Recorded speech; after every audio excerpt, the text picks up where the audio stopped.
Assalamu alaikum. Hi Badriya, how are you? Far away from New Zealand. Can you please let me know if the voice is clear? Bismillah. Hi Banan from Al Iraq. Thank you, ladies. New Zealand and Al Iraq. Thank you. I'm so happy to join me on BFF. Thank you. Is the voices clear, Badriya? Thank you. Okay, we'll start in few seconds. Wa alaikum assalam wa rahmatullah.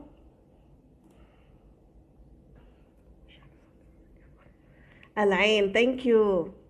Thank you, Al-Ain from UAE. But we're so proud that we had ladies from outside New Zealand and Al-Iraq. Thank you. Another few seconds and we can start. Our topic today will be in English. We did the same topic last month in Arabic, and many followers were asking for the same title in English, which is Facts and Myth About Breastfeeding. Hala Sausan from Palestine. So we have New Zealand and Al-Iraq and Palestine and UAE as for sure. Okay, another few seconds.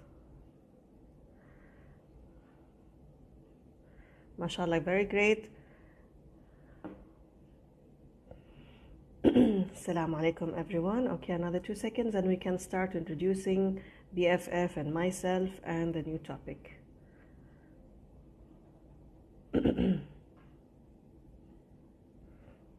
Okay, it's 1:05. Okay. Bismillah ar-Rahman ar-Rahim. Alhamdulillah rabbil alamin wa salatu wa salam ala rasulillah. My name is Nisreen Nemer. I'm a lactation consultant, a lactation specialist, childbirth educator, and a doula, and a volunteer at the Breastfeeding Friends Society. So today we're going to talk about a very interesting topic. And before we start, we have to talk about Breastfeeding Friends. It's one of the first support groups in the whole UAE dealing with mother and baby, especially with breastfeeding. So Breastfeeding Friends Society is a voluntary non-profit society operating under the Supreme Council of Family Affairs in Sharjah since 2004, but it had established very earlier than that, and it is also under the patronage of Her Highness Sheikha Jawahar bint Muhammad Al-Qasimi, wife of His Highness the ruler of Sharjah, and also the president of the Supreme Council of Family Affairs, and also the society gets also patronage of Her Excellence and Her Highness Sheikha Budur bin Sultan Al-Qasimi, the patron of the society. So in the BFF we have many activities in both languages, English and Arabic, and we do so many activities actually, and we have so many services also. So if you're so interested to know more about BFF, please go back to the accounts, social media, and you can get more. And before we start, we're going to have our yearly peer counselor course in English and Arabic falling in March. So please stay in touch with the accounts of BFF or anyone you know. So if you'd love to join for the online courses for the ladies from UAE, and to consider being a peer counselor, and if you wanted a certificate of attendee, gaining knowledge from the topics, you can get that certificate of attendee if you're outside the UAE, or if you are just like a knowledge base, joining. So today we'll be talking about facts and myth of breastfeeding. I have joined some from the internet actually, and we had the same, topic in Arabic last month, and it was really interesting joining so many cultures, because in UAE we have a multicultural society, which is really interesting to catch and tackle on that. So basically, before getting in touch with the things on the online, if you want to share your experience, any question, any myth or a concept in your field, in your, culture background, we have now New Zealand, Palestine, and Iraq joining us so far. If you're from UAE or outside or from any country, please drop a comment and we can also answer it by the end of the session. There's a question mark, like a logo on your screen. You can drop the question there because it will not be lost in the chats. So I can click on that, and then I will be able to catch all the questions. So if you have any comment or you want to share a thought, thought or a concept or a myth or a fact, please drop it to the question mark icon, okay? So basically we're going to start with some of the myth, and I think the first myth will tell us about the physiology or what's going on in breastfeeding naturally. So one of the false information that breastfeeding is instinct and doesn't need to be trained or educated. Well, going to the reality, yes, it is a natural process that the mother should breastfeed her baby. But what happens recently, since the industry areas and mothers shifted to work, and also lots of artificial milk companies producing and marketing what's going like a challenge for the mother, it is now a time for us to train her and guide her rather than doing it in a natural way. We do believe that some mothers who are not affected or biased by the artificial milk in countries where they're not, let's say, fast, or they're not, let's say, having a high population of working mothers, or mothers still living in villages or far away, they might still have that, natural process, because she sees her mother-in-law, her sister, her neighborhood, her community is breastfeeding. So naturally she don't have that, let's say, a bias toward buying of artificial milk. So that's why our lactation specialist or peak counselor or lactation consultants came here to tell you that it is something you need to learn, and you need to know more that it's going right or wrong, especially when the cases goes with a scenario where the baby refuses the breast and you don't know why. You're producing enough milk and you don't know why. You might have a baby with a tongue tie. You might have a baby who have a poor suckling with any injury happened during birth, and it's another scenario. So the type of birth and let's say the condition, situation and circumstances going around the birth also could affect your breastfeeding. So now everyone is shifted to hospitalized let's say care, and everything, it could really interfere with us. So I don't think it's going to be only just a breastfeeding naturally is going to happen. You need to be seen by a lactation consultant or an expert who knows about breastfeeding, so we can tackle the reasons. In my field, in my experience and my consultation, so many mothers, they start nicely, but they end up in a challenge where they cannot continue. So she doesn't know what's going on. As I told before, it could be the way the baby sucks is wrong, or maybe the tongue tie is there, or sometimes because she gave a pacifier or a dummy, or she could have been giving a bottle and then the baby was refusing the breast, because we call something a nipple confusion. And unfortunately, in many cultures, not even Arabic or Western or Asian, they use the dummy or pacifier, and she doesn't know that the baby's going to refuse her, whatever is the reason. So this is, let's say, the fact number, or let's say the false information and the fact behind that. Now, another thing you need to keep in mind is just your milk is going to be produced from the pregnancy stage, the last trimester pregnancy stage.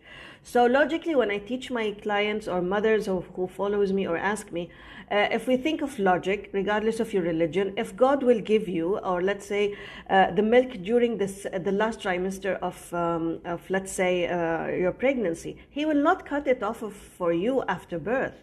So you need to think that the mothers who still think that I don't have milk on the first 3 days, and this is another myth, so many cultures think I don't have milk at the 3 days. Okay, let's imagine God created my body with a milk supply, started to be ready, and my duct started to fill in milk on the last trimester of my pregnancy. So do you think that the Creator or Allah or God will cut it off after birth? So logically, it's not there. But what's going on? It could be the challenges during birth, or the instrumental, let's say, or medicalized birth scenario, or because of the oxytocin level is not really triggered because of the type of delivery or type of birth.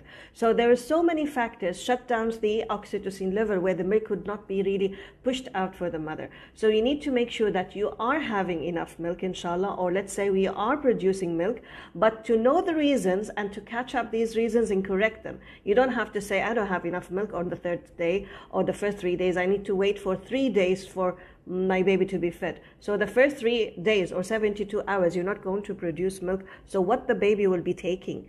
Now think on the last ages of your grandmother and grandmothers, okay? I didn't think they had a bottle at that time, or they didn't have even a pacifier at that time. So the logic was they're having the community support, producing support and mothers, and the normal way of delivery was not also affecting your physiology of birth and breastfeeding. Plus, they have the practice of someone breastfeeds for the baby, which is a donor milk naturally is there. So we need to think wise before saying, I don't have enough milk. Now, if you had a little supply, which is again because of medical condition or situations, the hospitals will help you to deal with that. Either you express your milk with with your hand, or a pump after the 2 days pass away when you get more milk. Then we can consider that you're getting enough milk or not. Sometimes what happens is that your milk supply is still stuck because of the medical condition or whatever is going on in the hospital stay. The stress level of the mothers also will affect your medical condition and the stress level. So your milk will not really get much, let's say, into the sufficient amount. So you will be interfered with artificial milk temporarily, for sure, if you didn't get a donor milk at that stage, whatever the reason. So you will be giving it by a small quantities under the control of the ladies, or let's say the healthcare workers and lactation specialists there, with a syringe or a dropper or a spoon or a cup. So the baby doesn't get any artificial feed through a bottle, and the baby will refuse your breast. So this is another topic which we're going to just keep an eye on that, which if you have the birth in a baby-friendly hospitals, it's not like when you have it in a non-baby-friendly hospitals. I'm sorry, Bess, if anyone from BFF online, someone's trying to call me, tell them I'm online. BFF is trying to call me, so please tell me anything special, just let me know. Okay, on a chat. Another thing is that hi, also tree of life breastfeeding. So another myth we have, if you start, let's say, if you didn't start breastfeeding immediately after birth, then that you will be failing your breastfeeding. Well, it's a challenge, but you can't say you're going to fail it, okay? Because it's very important. Just one second. Okay, I'm back again, sorry. So it's very important to understand, if, as I just said, the scenario on the birth situation, or let's say the difficulties and challenges and medical background could really affect your way of handling the breastfeeding directly. So what happens if you interfered with a bottle or a pacifier or whatever, then the baby will refuse your milk, or I mean your breastfeeding, but it doesn't mean he will not catch you back. The earlier possible you deal with the situation, the earlier possible you get the support from the expertise of the lactation consultants or peer counselor, the more that you get the chance the baby gets back to the breast. But it doesn't mean that you will not get the baby back to the breast. And there's another theory where it's very rare practically, because in hospitals and clinics, because I worked my huge experience in a hospital, compared to some of the expert people who work in the clinic, where they see the cases after 1 week or 3 days. We see the cases actually after the birth. So many of them, they get a nipple confusion if you interfere with a bottle or pacifiers. But there's a theory, not really practically seen, but it happens. Some babies are smart to switch both, but it's very rare, and you never know, is my baby going to switch to both or not? And that's why mothers will say, I gave a pacifier and a bottle and nothing happened, and the baby latches very well, which is, it's just happens once in a while, where some of them could be smartly shifting. But clinically, which I observed and in my experience in the hospitals and direct after birth, all the cases were interfered with the bottles or pacifiers were refusing the breastfeeding, and she had to get support to get back. Another thing, in some cultures, they might think that colostrum is not good, and it's very rare that you get, let's say, a culture talking about colostrum not good. Well, it happened in some literatures. They have had that old concept that colostrum is a bad milk at that stages, but now everyone is well educated and they know the evidence about this and they know all these informations.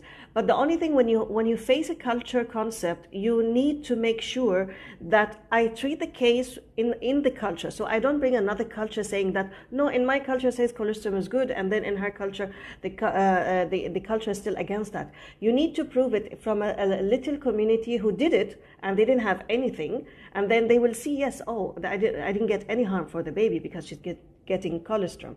So it's another culture thing, but it's not really now seen. But if you read in the literature, some parts, or let's say the village far away, let's say still living the natural way, they still have that concept of colostrum is not good. And unfortunately, in that culture, when I used to read that, they used to express the milk for 3 days until the white milk comes for them. So this is really interesting, but it's less to call on that. And another thing which is Mediterranean sometimes, or let's say the Arab culture think, I don't know if it's in some of the Westerns or the Asians, if I don't breastfeed, if my mother didn't breastfeed and my sister didn't breastfeed, genetically I cannot breastfeed. When I had to put that topic in the Arabic, and I was just imagining what type of gene I will be receiving from my mother for not breastfeeding, which is really funny. And I was explaining in the Arabic, actually, the same topic last month. We need to learn things and education by logic. Sometimes, even if you read something and your gut feeling sometimes gives you, this is nonsense, you know. So I don't know how they link that. If my mother didn't breastfeed, I can't breastfeed because of genetic reason or inherited reasons. So it's going to be sometimes really funny topics when you talk about, you know, myth. So use your wise knowledge, or let's say use your gut feeling in between to see if this is realistic or not. Another myth sometimes goes on with the mother's sickness or taking medication. So if the mother is really sick, she cannot breastfeed. Now we need to know the type of sickness.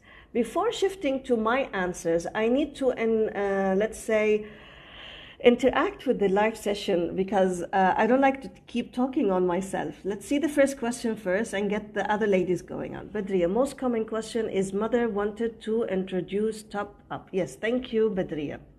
Okay, can we get another interaction? What do you think if I'm a sick mother?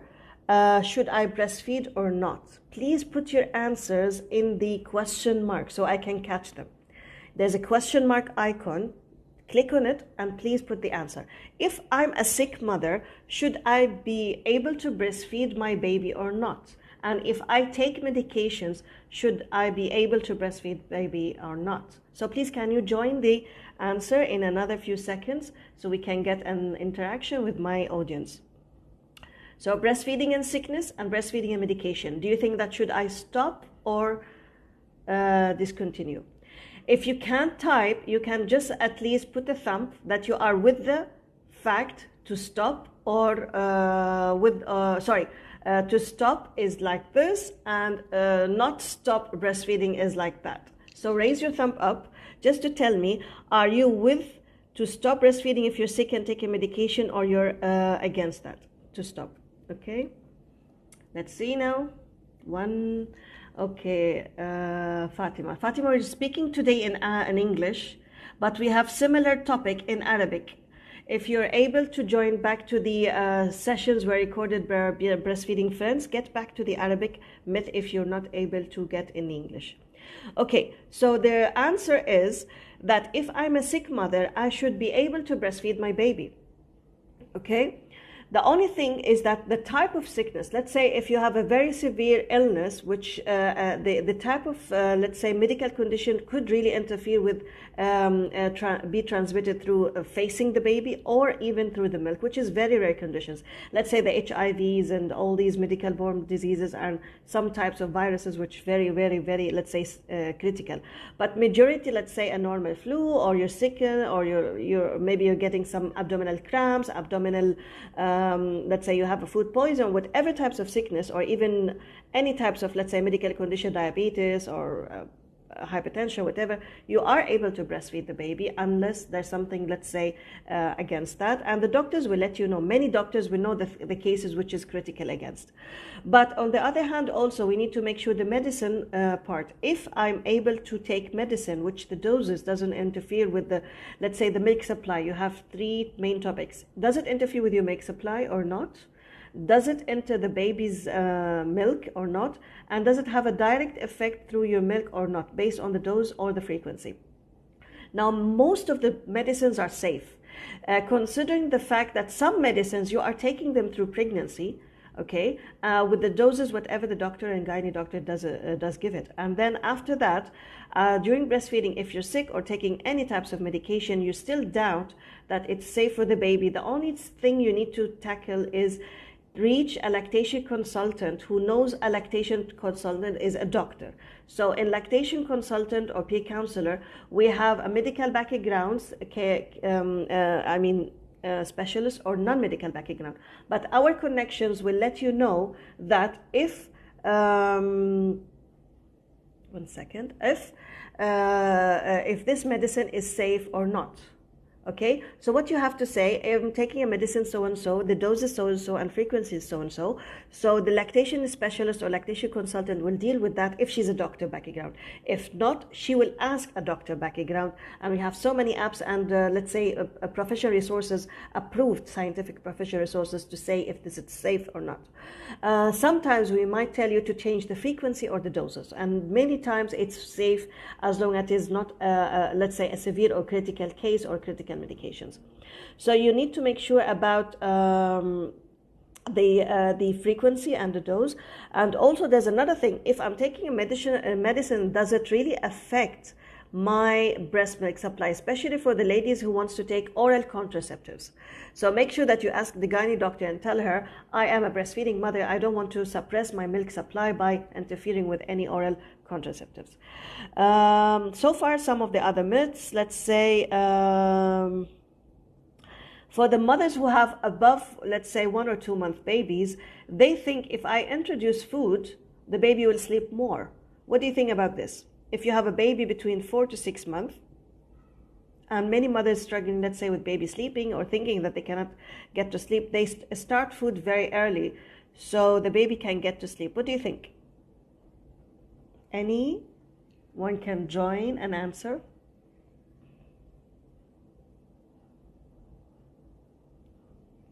If you are giving food for a babies between 4 to 6 months, a food early possible between the age that is supposed to be started, which is the end of 6 months, is the baby going to sleep more or not?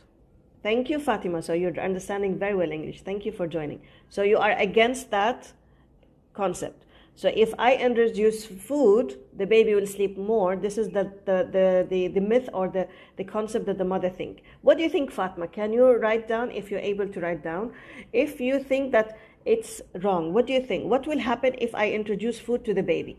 If I introduce food to the baby early and thinking that he can sleep more, do you think that this will really cause a good sleeping pattern, or what will happen? Any answer? If I introduce more food or early food, thinking that my baby will sleep. Well, the answer is introducing food very early. Okay, it's going to have another scenario where the baby might be introduced early than the recommendation, which is by 6 months. So the baby should reach 6 months and then he should start food. If you started earlier than that, thank you, Fatma. So she said that the baby will have an effect on his stomach. Yes, that was I wanted to say, that he is not ready. His stomach and gut, intestine, and all this body is not really ready to digest the food. And on the other hand, he might get, let's say, cramps or gas or even allergies. So instead that you're seeking for more sleepness, you're getting another trouble that the baby is not getting to sleep very well. So again, introducing food is not also a good practice, thinking that you can sleep more. Now, another myth is pregnancy and breastfeeding. Now, this is a very huge topic and everyone gets in touch with that. I need you to raise your thumb up if you are a pregnant woman who continues to breastfeed, and do you think if it's pregnancy to stop breastfeed? Raising up or down your thumb. You are a pregnant woman who wants to breastfeed and continue breastfeeding. Are you with that concept or against? Okay. Breastfeeding and pregnancy. Should you stop or continue breastfeeding? Again, if I'm a pregnant woman, should I stop breastfeeding or continue breastfeeding? Any question? Many times the question comes like that. Again, please, whoever able to answer me. Breastfeeding, okay. So Fatma, thank you for really participating. Fatma, right? Fatima, yeah. So she says that I can breastfeed and pregnancy is still going on. So any other answer? Who wants to say no? Feel free to say no so we can get the right answer. If you're breastfeeding and pregnant, are you able to continue breastfeeding or stop? Okay, so thanks for Fatima and joining the answer. Well, you can continue breastfeeding if you're pregnant, but who will be deciding that is your gynae doctor or obs-gynae doctor. If you had a healthy pregnancy, you didn't have any issues, you didn't have any abortions, you didn't even seek, let's say, infertility cases, they seek, let's say, treatment for that. For the first baby, but for sure sometimes they conceive faster on the second baby for some cases. But what happens that you were really struggle to get the first baby, and suddenly you got pregnant with the second. So if you have any abortions, any medical conditions, any bleeding, any contractions, you should not continue breastfeeding. And who will decide this is your doctor. She will always tell you that the fetus is fine, the amniotic fluid is fine, the weight of the baby is growing, your health status is growing and fine, then you'll be able to continue. But the fact here is that you are exhausted by producing milk here and you're getting a new baby there. So you need to get rest, eat well, and get help. You can't do all those things at home alone. Feeding a newborn who's still crawling somewhere and walking around, being a pregnant and being a housewife. So I think this is really a multitask and over than the normal mother can really understand to take care of herself. So please make sure that you get a good support, eat well and rest well. Many mothers had to continue breastfeeding on pregnancy. Now it comes to my mind another topic. After the baby is born, should you breastfeed both the earlier baby breastfed during pregnancy and the baby who just born? Another question, should I breastfeed my baby with the new baby just came or born? Because in some cultures they say if I breastfeed the early baby and the second baby, this milk is not good for the elder baby. It's not good for the elder baby in some cultures. So what do you think? If I have a baby who's 1 year and almost 1 year or 3 months and he's still breastfeeding, a newborn just came now, should I continue breastfeeding for both or cut off the elder one? Continue or stop? Another thumb, please. Should you continue breastfeeding both babies, the newborn baby and the toddler or the other 1 year plus baby? Who says yes, who says no? I think only 5 lady is 5WLAH. Okay, so she says yes. I think if she's answering my question or the previous question. So if you're able to have a newborn with a baby, thank you, Fatma, with a baby who's elder, which is like maybe 1 year plus, you are, yes, thank you, Badriya. Okay, thank you, Badia, for the correct and right answer. Thank you. Continue both, but newborn has a priority. That was what my second topic to hang on.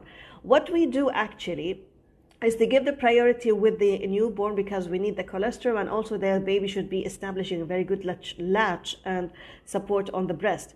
At the same time, you are getting the time that the baby gets his few feeds because he's 1 year and he should be getting 3-4 meals again. So he will not ask a lot of breastfeeding at that day. Well, on the other hand, he might feel like bonding more and jealousy will be indirectly there because you are catching that baby feeding. So it's more of seeking attention to get more frequently feeding, but you can give that one. On the other hand, who really gets that interest, and you can do both. The newborn, when the baby gets really in a proper latch, with the second side with the other baby, which is really nice and a very nice,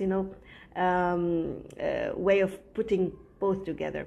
An interesting scenario, I got it a few years back, where a mother who was asking me the same question, she got a new baby and she had another baby feeding, and then she told me that should I breastfeed? I said yes. And another 2 days she got engorged because she didn't latch very well the first baby. So what she told me, I used my elder baby to empty my breast because I had engorgement, because the newborn baby was still not latching effectively. And she was so happy. So her elder baby, 1 year plus, he's helping her to empty the breast because she's getting engorged by 3rd and 4th day. So it's another way that your the elder baby will help you if you don't have a pump. So he's emptying your breast if you got engorged. So it's very interesting that you know that how you can use both, and we call it a tandem feeding. So the myth against breastfeeding, we're talking about myth, not about the medical condition, breastfeeding and pregnancy, because as I said, if your medical condition, the doctor will tell you if you're safe to do it or not. But the concept, they will say if you breastfeed and you're pregnant, that milk is not good for that baby or the another baby. So be sure that you get a scientific answer behind that. Okay, do you want any other questions other than the ones I'm listing? I need to know, we have New Zealand, Palestine, and Iraq. Are you still here, ladies? From Iraq, Palestine, and from New Zealand, Badriya is already there. From Iraq, can you share some myth there so we can discuss it? And Sausan from Palestine, if you're still online, can you please some myth, you can share it if you're able to drop it on the question topic. For the other lady who's joining me, please, can you please tell me from which country you are catching us?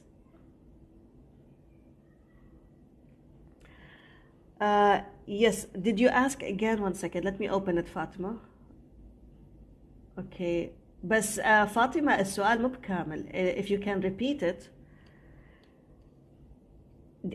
Fatima, if you drop it on the question, it was only mentioning Assalamu alaikum. So can you repeat it again? I'm sorry. It's just mentioning Assalamu alaikum. So you can repeat it, please. Okay, thank you from India. Welcome. So you can drop the question again in the question mark, but make sure it's continued because it's only mentioned Assalamu alaikum. Okay. Okay, Fatima from...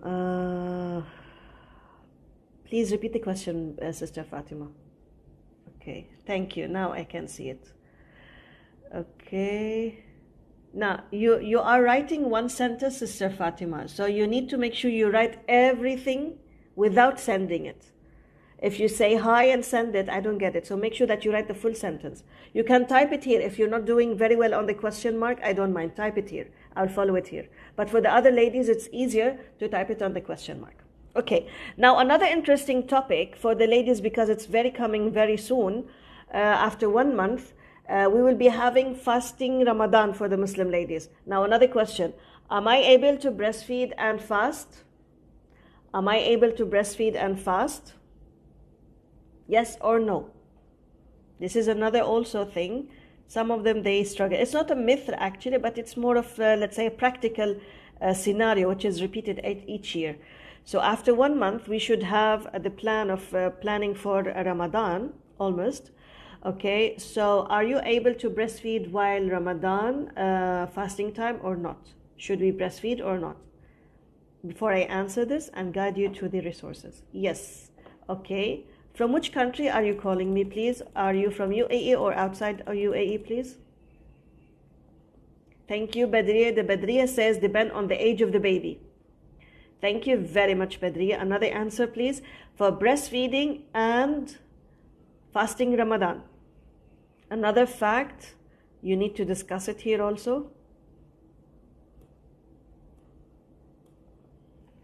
Okay, so breastfeeding, okay, UAE, thank you very much. So she's from UAE and she says we can continue breastfeeding. What about Badriya? She said only depends on the baby's age. So to give a chance, again, for the right answer, as Badriya said, it depends upon the baby's age. You are able, it's looked like the scenario of the pregnancy, okay?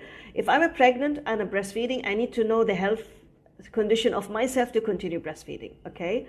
Basically, if it's really critical. But if you're, let's say you're a tired mother and exhausted and you're still safe to breastfeed, you are fine. But you need to make sure you eat very well, rest very well, and get support.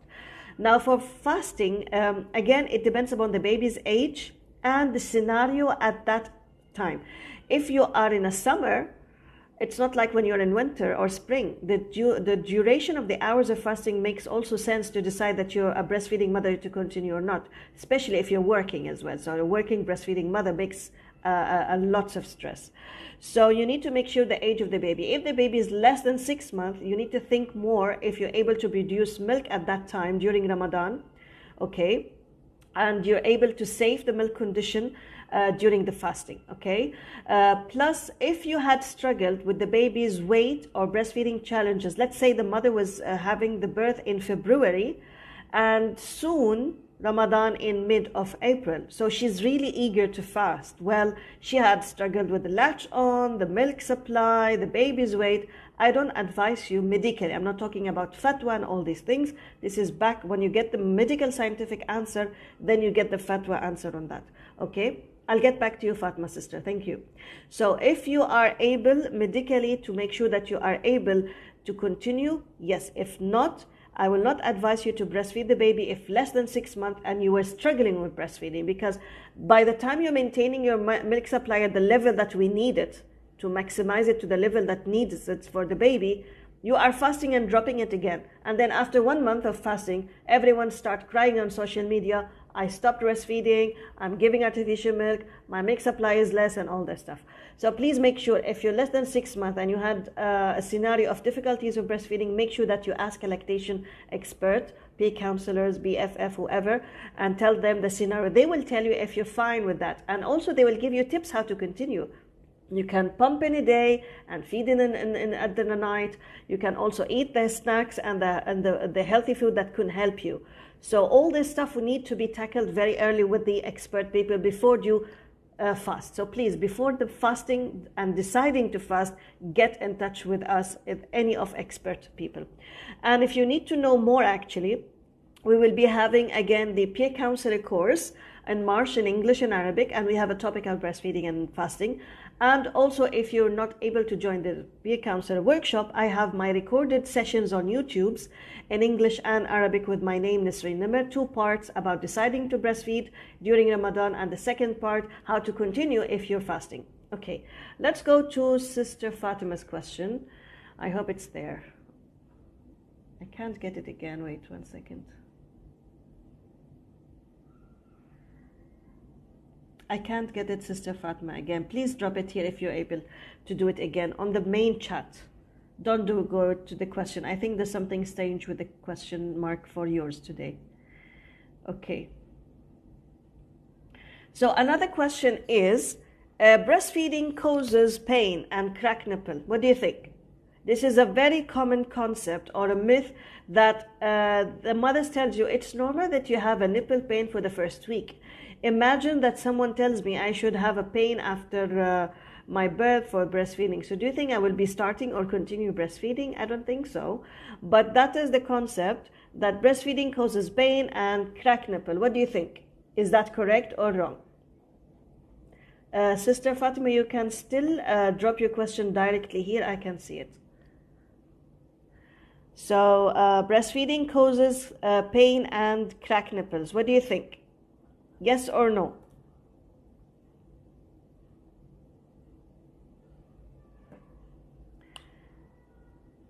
Breastfeeding causes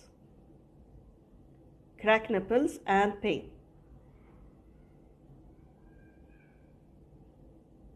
Yes, sisters?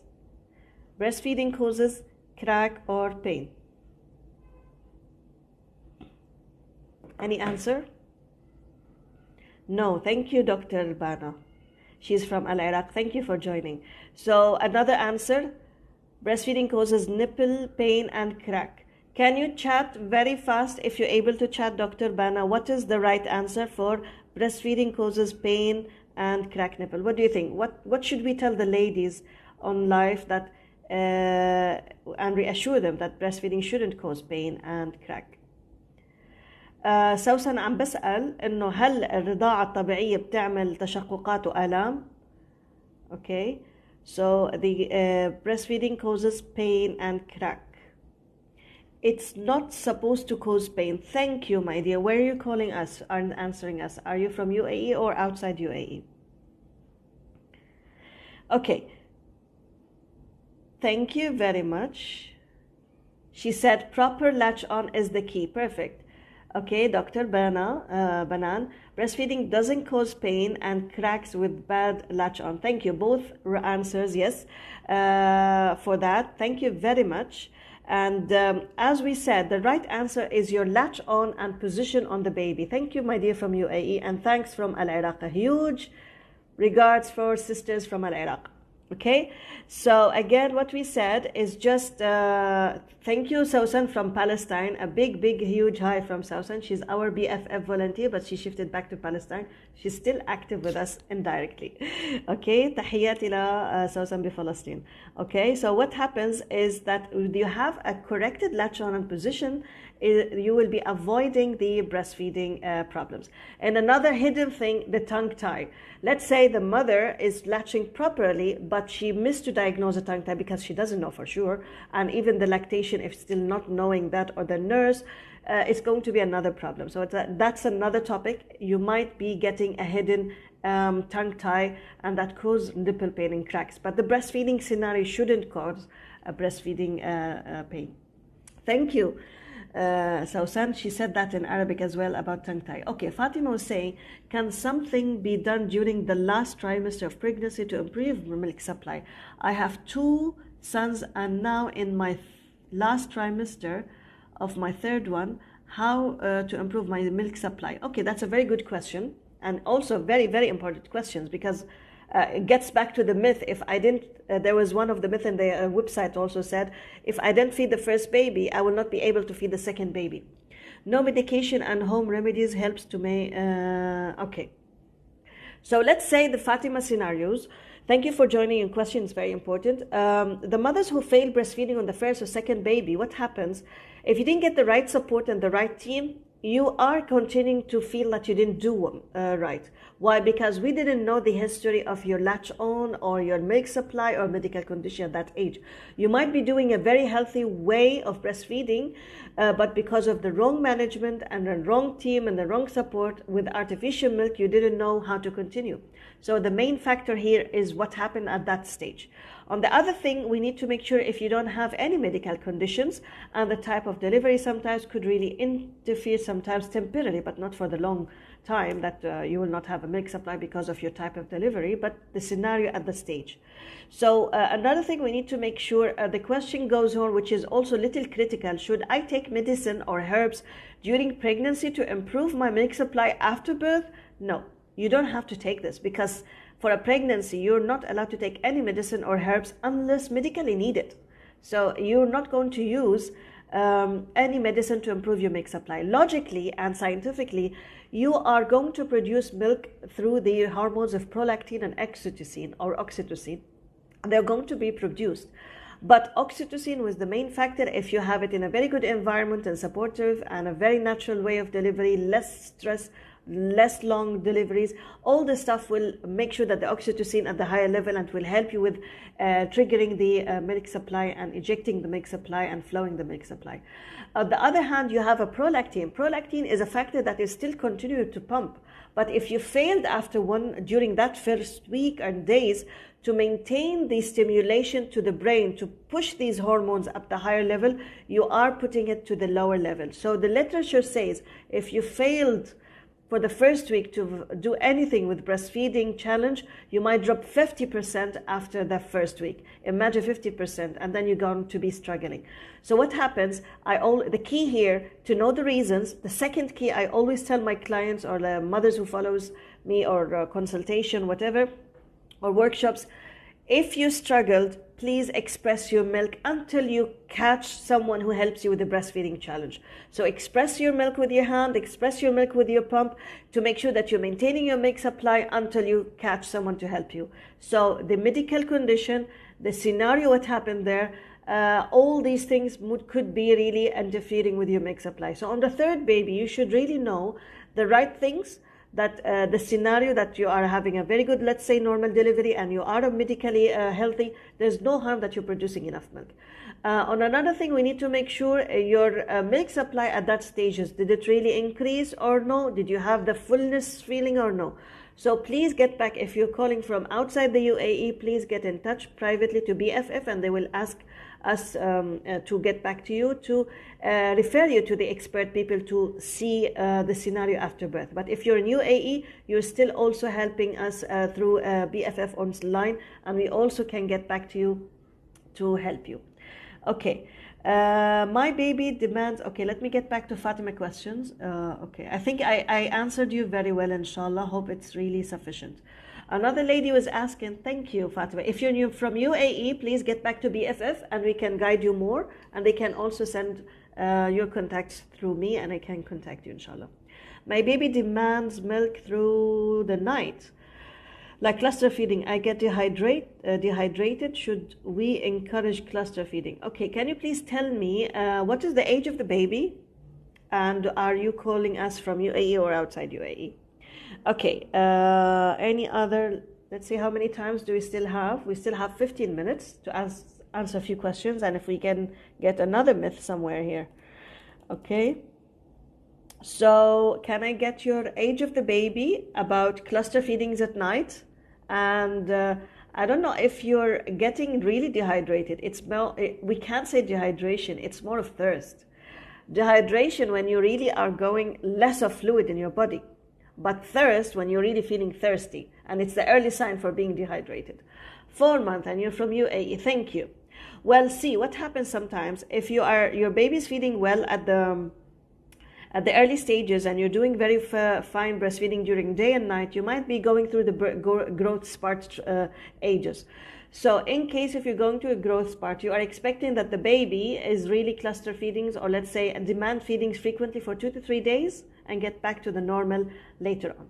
Now there's another thing which is really bringing my situation. Are you a working mother or not? It's not your case, but in general, I had counted a lady who's really, her baby is above 6 months and she was struggling with sleeping at that time, and she wanted the sleep consultant, and then she got back to me. See, what happens sometimes, our expertise as lactation, when you have a huge experience, you will know how to link things. So what happened actually, that lady was not really feeding very well her baby and not giving very well water for her. We're talking about above 6 months. But what she said, I'm not talking about that scenario of above 6 months, but what she said, I am a working mother, although she's working from home, but she's not that time attached to the baby during the day. So he demands lots of breastfeeding at night. And another lady told me the same thing.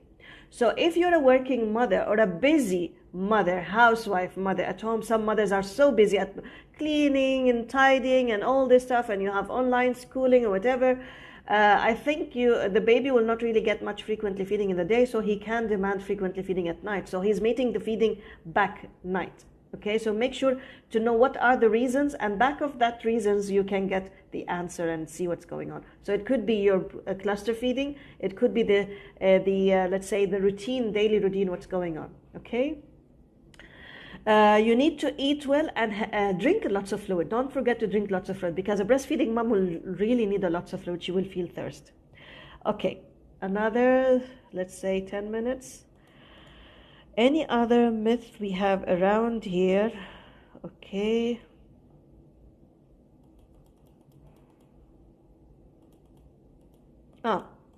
Breastfeeding too much and carrying the baby too much will spoil the baby. What do you think? If I breastfeed too much the baby, I mean the demand feeding, natural demand feeding, and I carry my baby on a carrier and taking walking or going shopping or whatever, or using the carrier at home to carry the baby at home, is it going to be something to spoil the baby? Thank you. Did I answer you? Jazakallah khair. I started, yes, I started munching snacks after every feed. Is it you or him? Is it the baby or you? Okay, so again, can we get back to, I forgot my question was, oh, which one did I read now? Yeah, if you carry the baby and if you breastfeed the baby, are you going to spoil the baby? Like the demand feeding, giving all the needs for the baby, are you the one going to spoil the baby? So what do you think? Yes or no? Okay, great, you're eating well, but the only thing you need to get hydrating fluid. So whenever you can eat, but you need to drink a lot of water and fluids and juices, whatever, try to reduce your caffeine if you're drinking so much of tea or coffee or whatever, because caffeine produces more urine and causes dehydration because you're breastfeeding and you're urinating more through the caffeine intake. So that will reduce your, you'll make you thirst. So reduce your coffee and tea if you got in between, and drink lots of fluid and water. Okay, so breastfeeding will spoil my baby. Carrying the baby will spoil my baby. Yes or no? Another 10 minutes and we're ending our session today. I would love to thank many ladies from out UAE and from the UAE. Again, this is Breastfeeding Friends Society, Nisreen, lactation consultant, lactation specialist, childbirth educator, and a doula, and a volunteer at the Breastfeeding Friends. Okay, so today we were talking about the facts and myths about breastfeeding.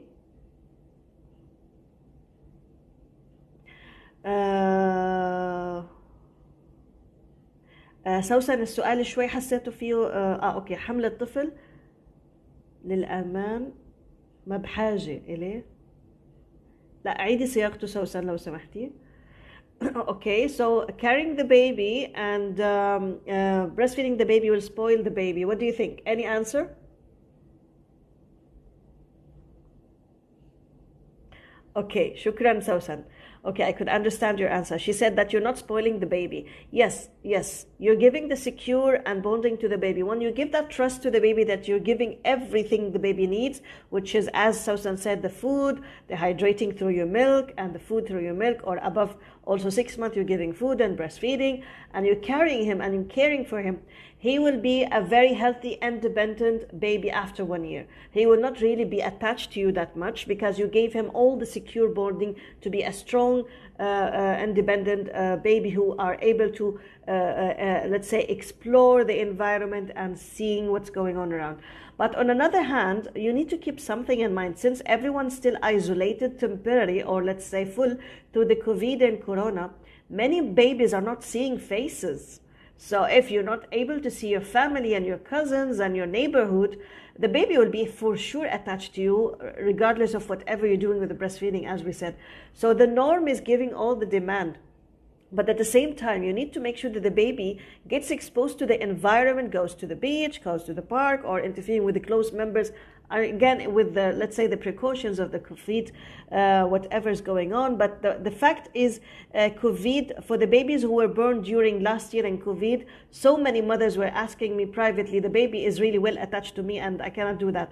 So once the family, I told them, okay, try to make sure that the baby sees other faces, or at least if you're not touching someone face to face, go to the park, go to the beach, let him see and play around. Because that attraction also will give him more secure and interest to learn from the environment, not just being in four walls in a bedroom and just playing with the mother. And make sure that the father is involved in taking care. Or the kids, if you have elder kids, let them also interfere with that. Okay, he can give the food for his baby as a father or a big sister or a brother. They can change the nappy for you. They can also help you with bathing or whatever, cleaning in there with the baby, so he can see other babies or other people into, enjoying and doing things with him. Okay, so as we said, we still have another 6 minutes or 5 minutes. Okay, I don't think I have more myth, but this is the majority myth I got. If you have any myth from your country, please put it on the screen now. We can answer it in another 6 minutes. And if you want to share more information about myth or something you don't know about breastfeeding, please get back to the BFF and we can guide you to the right scientific logic answer. Okay, so what else? Today we were discussing about the facts and myth about breastfeeding and what are the things that mother think or the community and the culture builds into her mind, and we corrected few of these informations that's still going on. I know there's so many. If I need to put myself in writing a let's say so many myths, I could remember so many myths sometimes, and sometimes I forgot some. But so many in the culture affects your breastfeeding scenario or birth scenario because of the concept of let's say held there in the culture. trying to remember more. Okay, let me give you some of the Arabic culture ones. If you breastfeed, that was from the last year, month topic, and also from the recurrent topics. If I breastfeed my baby and eat, the baby get to shock or choke, yani he cannot swallow. So do you think if I eat food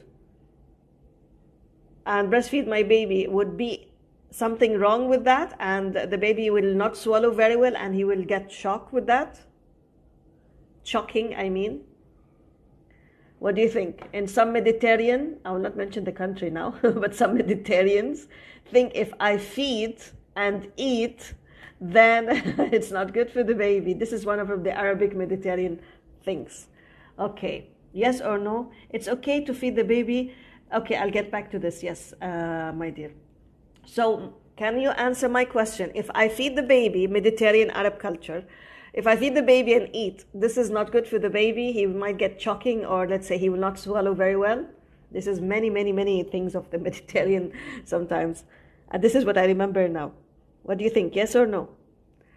Logically is that you're feeding and your stomach and your gastrointestinal system goes this way. And the baby feeds from this way. So there's no way that there's a connecting that the baby will get poor swallowing while you're feeding. So this is against it's not even a myth, it's against the science and logic.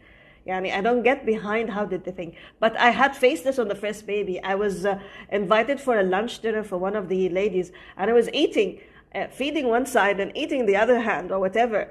And she said, it's not good for the baby. And this is the first time I encountered this myth. So, but it was repeated later on. But Dria was asking, no, let's get back to the ladies asking first.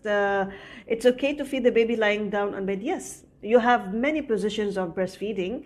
But again, if you're going to sleep, we prefer that you have sleeping precaution strategies, that you're not really falling asleep, you're not taking a medication that makes you drowsy, so you sleep on the baby. So you can watch a TV or lie down on a bed or whatever, feed the baby, and then put back the baby to the bed, or secure the baby after you feed, okay? But there's no harm of feeding the baby lying position. Another myth, which is also Badriya mentioned, large breast produces more milk compared to small breast. Yes or no? Many mothers say this, and many cultures, especially when you have a tiny little mother or a thin mother with a small breast. So what do you think? If I have a big breast or a large breast, should I be producing more milk compared to the other lady? Yes or no?